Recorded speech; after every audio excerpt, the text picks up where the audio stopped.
Welcome to this week's Rogers McHugh YouTube video. In this week's episode, we're going to tell you why downturns in the market are not a bad thing. Let's go!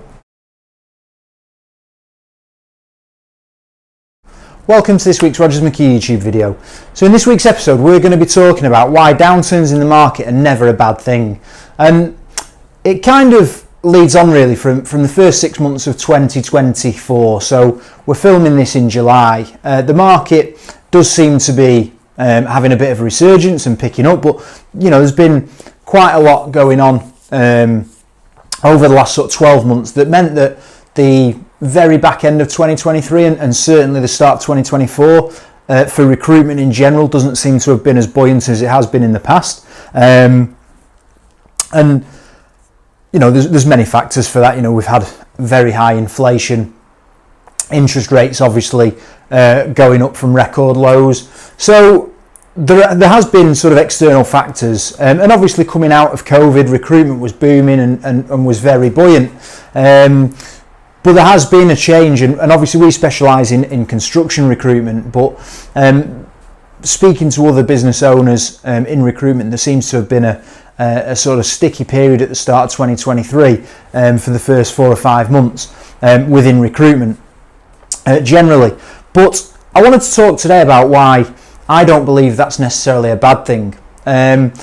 Now, I've put together 4 reasons why I think it can be quite positive in downturns. And the first thing to say is you're in charge of your own attitude and you're in charge of your own thought process. And if you believe the doom sayers and the news outlets that are there to sell newspapers or column inches, it can be quite demotivating, it can be quite challenging. So you've got to make sure that you rise above that, realise that you're your own economy, realise that you make things happen. But why could a downturn be good? Well, the first thing is you can build relationships. So clients will have more time to speak to you when they're quieter. They might not necessarily want to speak to you about recruitment in general, but the market, how they're going to take the business moving forward, where they see their market opportunities. But all these conversations that you're having are going to build relationships. And in fairness, it's one of them things where any kind of relationships that you're building is positive. Any conversations that you're having with your clients is enabling you to build relationships.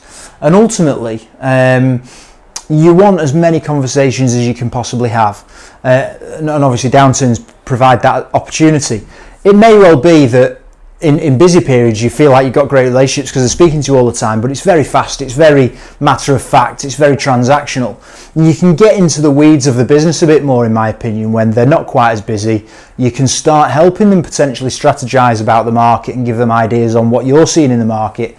And it enables you to build relationships, and those relationships are what's going to propel your business or your desk moving forward. Because let's be clear, recruitment's all about relationships. Any kind of business really is about relationships and the relationships that you have with your clients.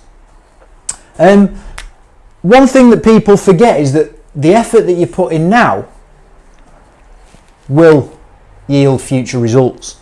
So generally, in some cases, what you will find is that people will think, well, what's the point in me doing 50 sales calls a week? Because the market's dead, there's nobody out there that's recruiting. What's the point in me speaking to all these clients? They're just going to tell me the same thing that everybody else has told me. There's no work out there. So what you find in a lot of agencies and with a lot of consultancies is that their sort of activity levels just drop off because they're not seeing the immediate results.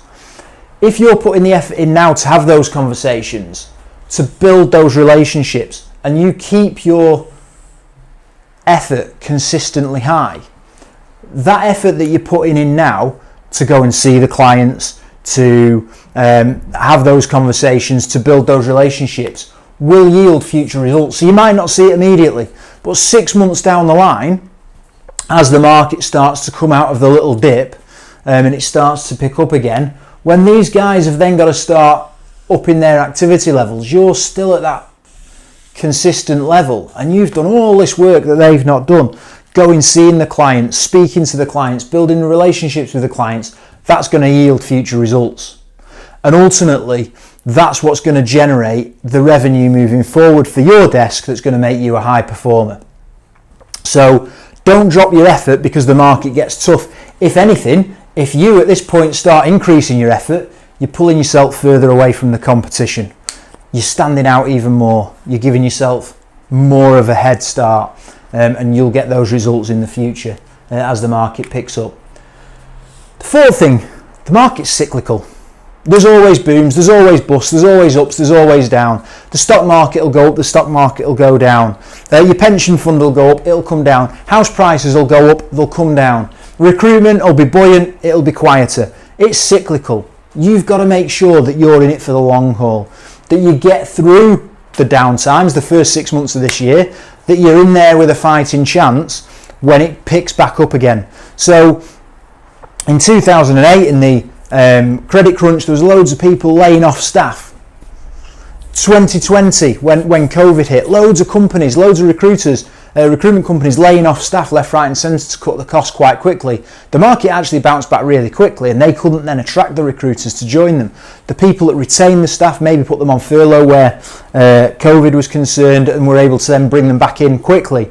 They're the ones that succeeded. They're the ones that took advantage. So if you can retain the staff, if you can, see your way through the down periods, if you're a consultant and you can accept or live with not earning quite as much commission for a period of time, the market will come back. You need to be there for when the market naturally comes back. Yes, there's things you can do in down markets to make sure that you bill more, to make sure that you get more opportunities, but ultimately the market's cyclical and it'll come back, and you want to be in a prime position when the market comes back to take advantage of it. And the last one, there's reduced competition.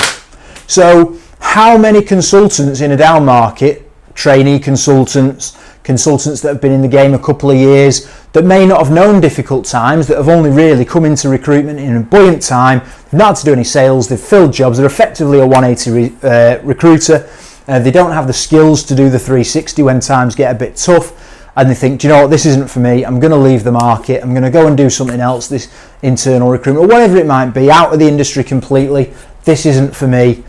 And the number of recruiters drops in your sector, the competition is lower. As the market then picks up, which it will do because it's cyclical, there's more opportunities and there's less people fighting for those opportunities. So there's 4 reasons why I think a downturn in the market is actually a good thing. If you see it as a good thing, if you make the most of it, and if you follow through on that. I hope you've enjoyed this video. If there's anything else that you think that you want to add to this, put it in the comments. I'm always open to reading what you guys think, but most importantly, we're trying to drive subscribers at the minute, so subscribe to the channel. We're trying to get the videos out to as many people as possible, and the YouTube algorithms love subscribers, so make sure you subscribe to the channel, and we'll be back next week with another video. See you then.